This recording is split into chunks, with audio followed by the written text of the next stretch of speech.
Carlo, thank you so much for that introduction and all that you've done to make this progress possible. It's really been a team effort involving, starting with Frank Brewer and many others over the years. I just want to relate an experience, two experiences I had over my lifetime. 53 years ago, my wife and I drove into College Park with our new baby son. And I'd just been appointed as an assistant professor in the math department. And we needed a place to live. And we looked around for a place to stay. Well, we looked for a place to live, and it wasn't easy. And then Thursday, the University of Maryland Foundation Board met at the hotel. And all I can say is, we've come a long way, baby. And that's what we want to talk about today. How did we get here? In this amazing transformation, and in particular, the special role, I have got to get this terminology right, CPCUP played in making this happen. In fact, I think it's safe to say what we have now in College Park wouldn't be there were it not for CPCUP. So how did this all get started 20 years ago? Simply put, I would say it's a perfect example of the old proverb, necessity is the mother of invention. When I became president in 1988, relationships between the city and the university had been, let's just be honest, deteriorating for some time with lots of finger pointing. The city felt the university was not meeting its responsibility to adequately control the behavior of students in Old Town College Park, and wanted the university to expand its police jurisdiction into the city.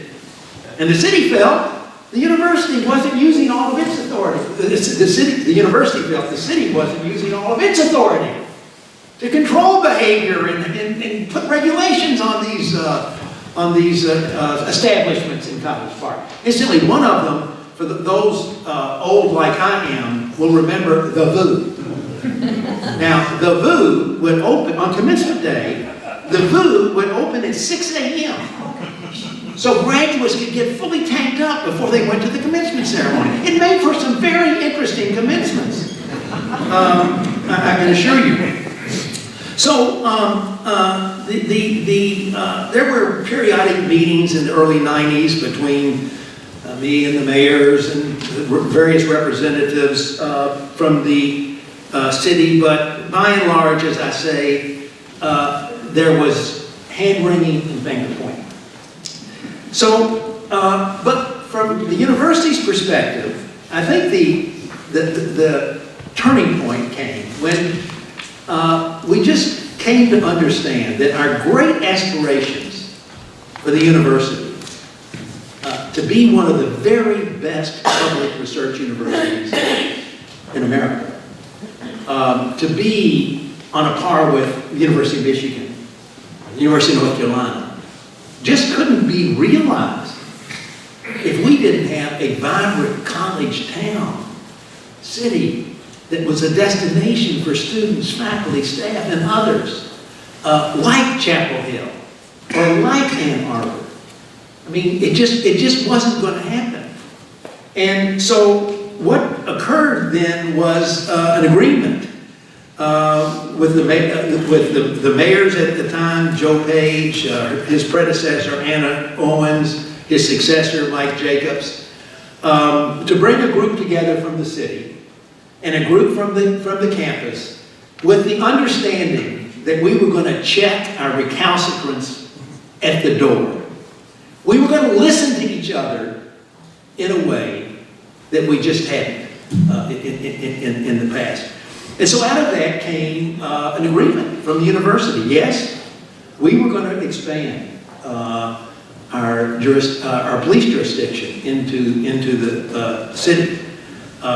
Chuck Sturz wasn't real happy with that, but we decided that we were going to do that. And then among other things, over time, the city agreed to do a new zoning overlay for the region.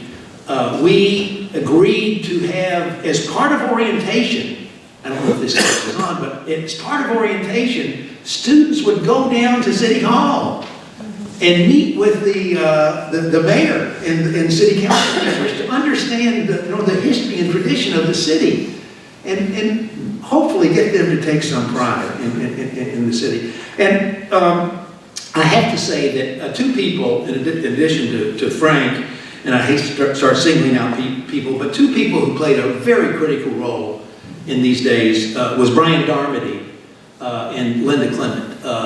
Linda was the newly appointed Student Affairs Vice President. Brian is here, I think, somewhere in the room. Is Brian here? He was.